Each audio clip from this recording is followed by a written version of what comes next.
Okay, so kicking things off with a physique update. On the left is 4 weeks ago, and on the right is current. So there's a 4-week difference in between these. And also just a bit of an apology because I didn't put a video together last week. Quite a busy weekend, being my girlfriend's birthday. We went out, we ate out, and yeah, it was kind of nice just to be away from editing up videos and social media for a couple of days. But that is why we are kind of a video short. So this is weeks 3 and 4, and you'll also notice in the training footage, it's a mix of weeks, and there are some changes that have happened through my training, and it's just a bit of a personal preference, but I'll get on to talk about those in a little bit. So weekly average is 7.2 pound down between these two images, and I think you're seeing quite a considerable difference between the two. So far very happy with how things are going, and still feeling comfortable, which is one of my biggest things with this mini cut. It was to stay comfortable and maintain performance.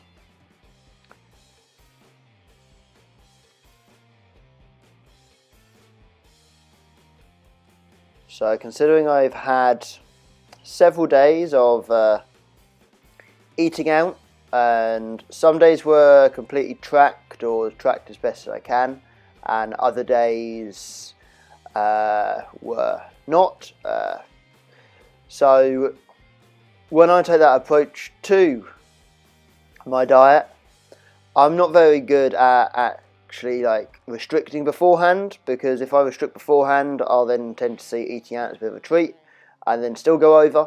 So I'm best just to kind of stick to the plan, and then when I eat out or have something that's kind of not within my calorie and macro targets, I kind of take it and then deal with the aftermath. That just is what works best for me 9 times out of 10.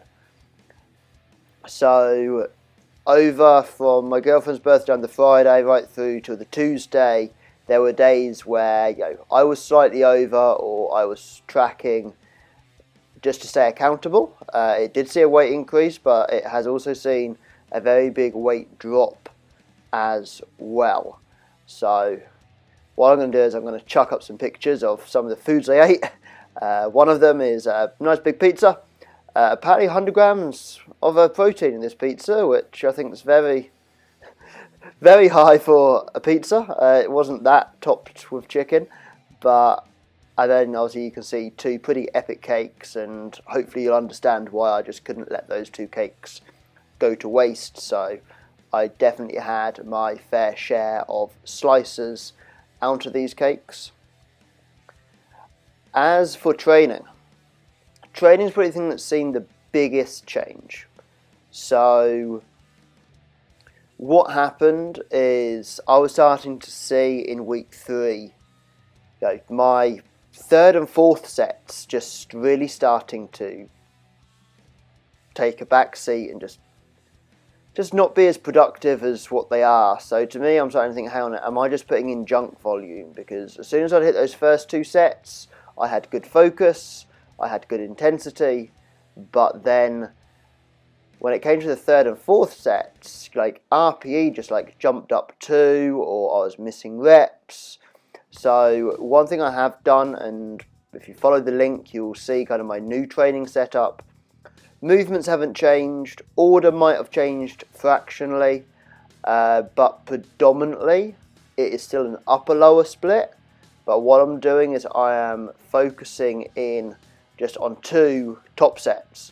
So instead of leaving a bit in the tank, because deep down I'm not very good at holding stuff in the tank for a long time. I do like pushing very close to failure. I think it gives you a very clear point on where you are, and when it comes to holding that bit back, after several weeks I get to a point where I'm like, well, I'm not actually holding that bit back.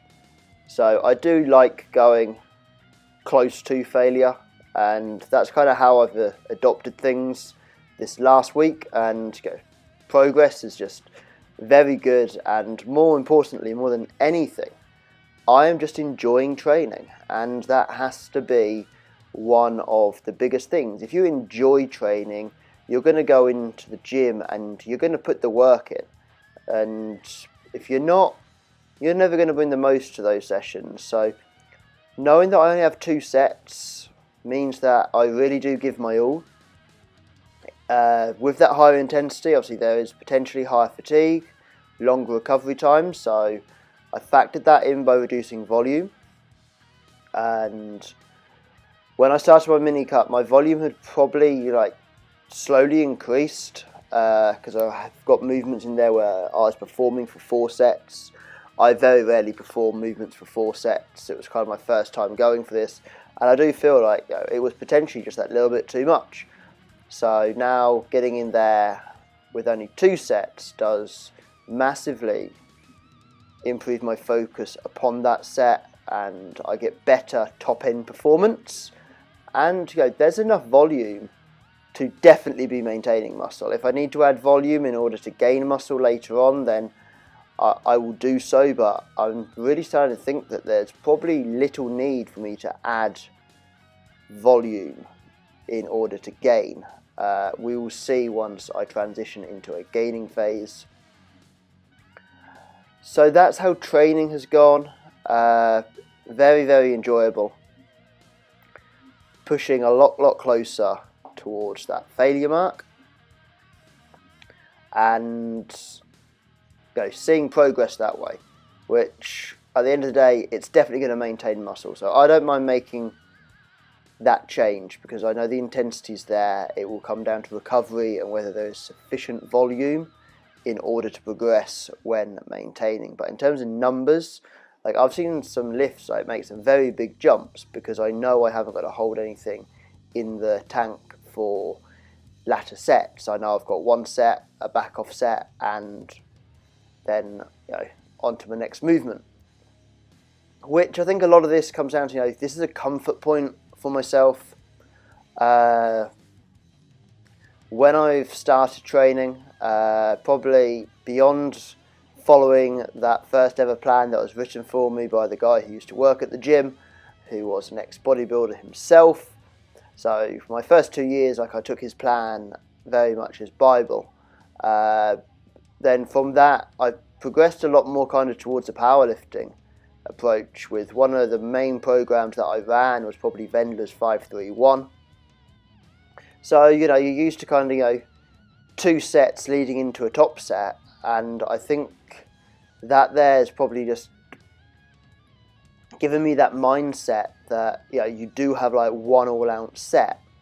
The other style of training I've utilised in the past and thoroughly enjoyed is reverse pyramid training. So working up to a max set and then backing off for 1 to 2 additional sets using very limited movement. So that there was very high intensity, very low volume, and just a moderate frequency. So with an upper-lower split, I've got a good frequency.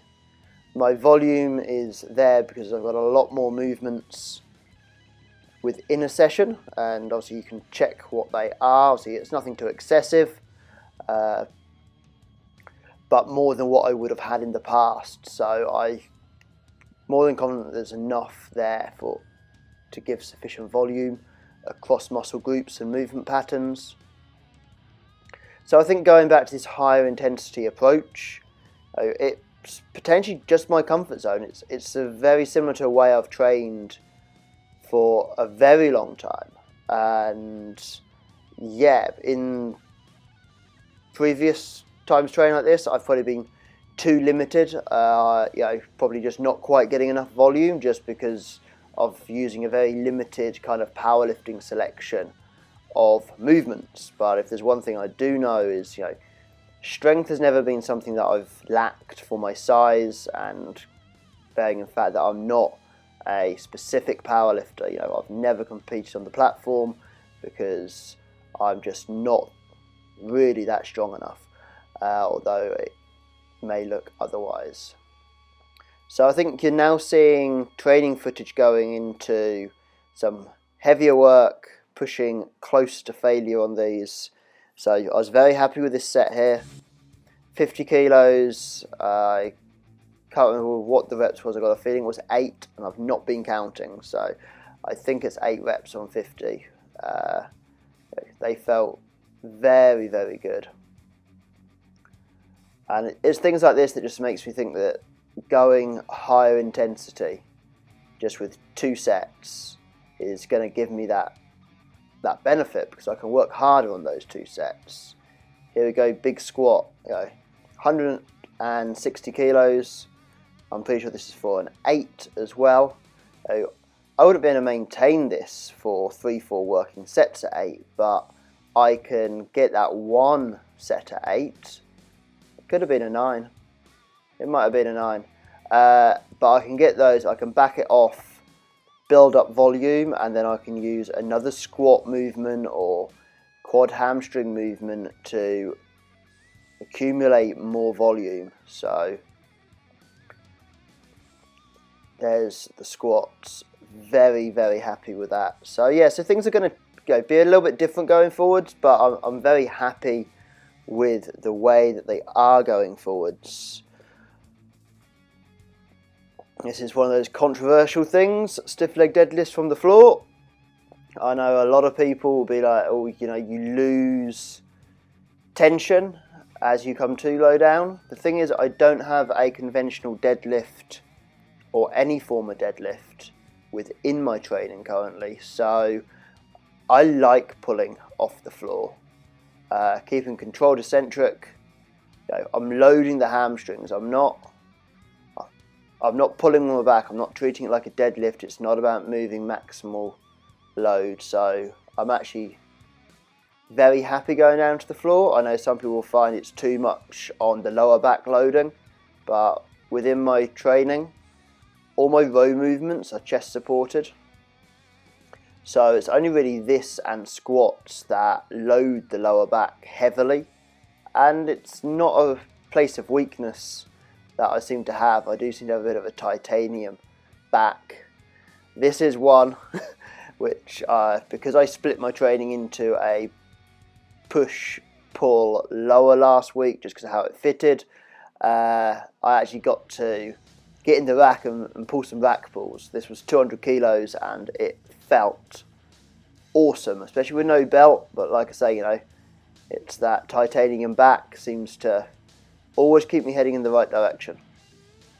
So look forward to potentially going to a gaining phase, and I will then open up my upper body session into a push-pull so that I can include a rack pull. And then my stiff leg deadlift is likely to become a deadlift, or there's likely to be a deadlift come in when I start to go into a gaining phase. Cable rows, yet again, because it was a pull session, these were just to kind of finish off at the end. I love this movement, but goddamn, I am terrible when it comes to actually isolating this one up when it gets heavy, so I do like it for a bit of higher rep work at the end. So there we go, people. This is where we are. Weeks 3 and 4, mini cut going well. Any comments, drop them below.